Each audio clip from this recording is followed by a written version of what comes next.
আসসালামু আলাইকুম বন্ধুরা, আশা করি আপনারা সকলেই ভালো আছেন।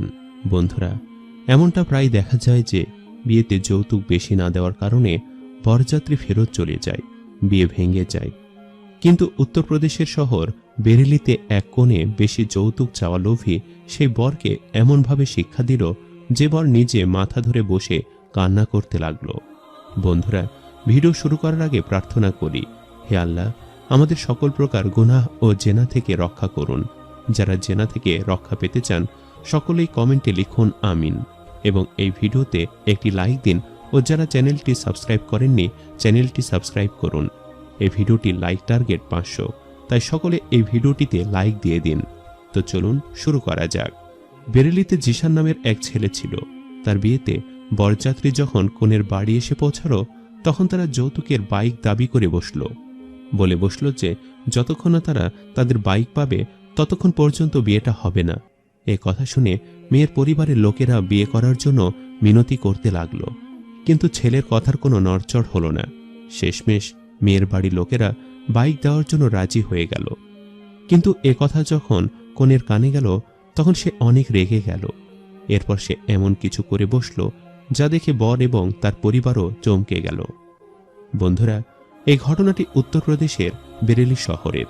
আজ থেকে প্রায় 3 বছর আগে লিয়াকত আলীর মেয়ে আমরিন এর সাথে ইজ্জতনগরে থাকা জিশান নামের এক ছেলের বিয়ে ঠিক হয়েছিল। পাঞ্চিনির 1 বছর পরে তাদের বিয়ের সময় চলে আসে। বউয়ের ঠিক 2 দিন আগে জিশান তার শ্বশুরের কাছে বাইক যৌতুক দাবি করে বসে। সে বলে, যদি আমি বিয়ের দিন বাইক না পাই তবে মেয়ের বাড়ি থেকে বরযাত্রী ফেরত যাবে, অর্থাৎ বিয়েটা আর হবে না। বিয়ের দিন এসে গেল। ছেলেপক্ষ 250 বরযাত্রী নিয়ে মেয়ে বাড়ি চলে আসলো।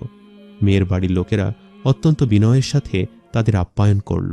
এবার মেয়ের বাবা এসে ছেলেকে একটা প্যান্ডেলের কাছে নিয়ে গেল, যেখানে যৌতুকের সমস্ত পণ্য রাখা ছিল। মেয়ের বাবা তাদের প্রতিটি জিনিস দেখাচ্ছিল এবং বলছিল, এটা আপনাদের কেমন লেগেছে? আপনাদের কি এটা পছন্দ হয়েছে? সবাই উত্তর দিল, হ্যাঁ, আমাদের পছন্দ হয়েছে, জিনিসগুলো খুবই ভালো। সেই প্যান্ডেলের এক জায়গায় একটি বাইকও রাখা ছিল। সেখানে লেখা ছিল বরের আবদার। কিছু জিনিসের মধ্যে লেখা ছিল শ্বশুরের আবদার, আবার কিছু জিনিসে লেখা ছিল শাশুড়ির আবদার। বরযাত্রী সবাই যৌতুকের পণ্য দেখে খুবই খুশি হয়েছিল। যৌতুকের পণ্য দাবি করা পণ্যের চেয়ে অনেক বেশি পরিমাণে এবং দামি ছিল, তাই সবাই অনেক খুশি ছিল। কিন্তু বর যখন জানতে পারে যে মেয়ে পক্ষ তাদের বাইকের সেই মডেলটি দিচ্ছে না যেটা সে চেয়েছিল, তখন সে অনেক রেগে গেল। সে বলল, যতক্ষণ না আমাকে আমার পছন্দ করা সেই বাইকটি দিচ্ছেন ততক্ষণ আমি বিয়ে করব না। এটা করে মেয়ের বাড়ির লোকেরা বেশ বিপদে পড়ে গেল। মেয়ের বাড়ির লোকেরা বরযাত্রীকে তোষামত করে মানিয়ে নিল। সে লোভী বর কিছুতে রাজি হচ্ছিল না।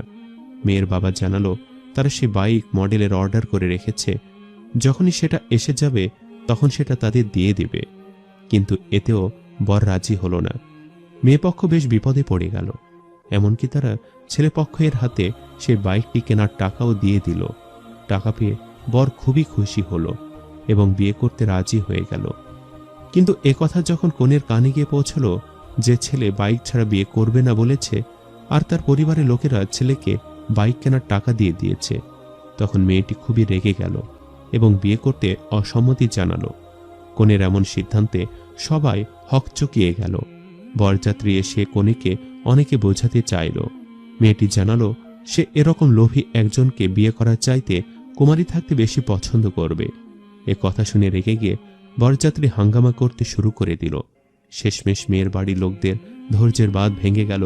তারা যৌতুক চাওয়া সেসব লোভী মানুষদেরকে একসাথে বাঁধতে শুরু করল।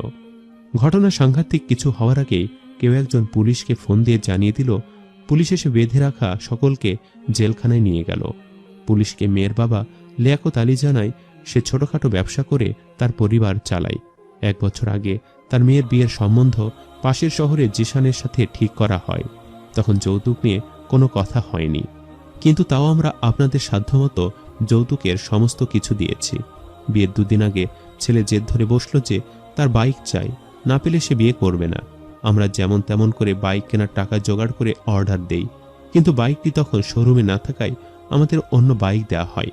কিন্তু বর যখন জানতে পারল যে আমরা তাকে তার পছন্দ করা বাইকটি না দিয়ে অন্যটি দিচ্ছি, তখন সে বিয়ে করতে অসম্মতি জানালো।